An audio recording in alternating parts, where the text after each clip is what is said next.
Pernah merasa hidupmu seperti mau tenggelam dan Tuhan seperti diam saja? Suatu hari Yesus berkata kepada murid-murid Naya, "Marilah kita bertolak ke seberang." Mereka pun naik perahu dan mulai berlayar. Tiba-tiba angin ribut yang dahsyat datang.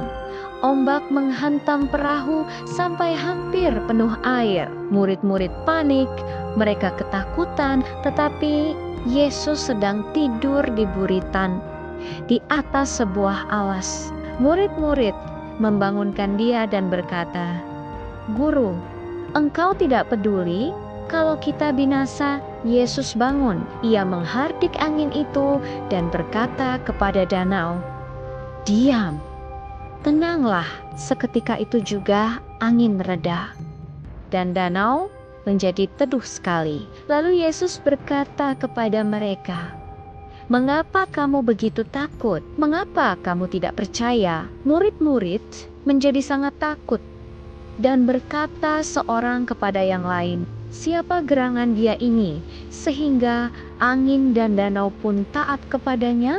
Badai bisa datang tiba-tiba, tetapi Yesus berkuasa atas badai. Dia tidak pernah benar-benar diam.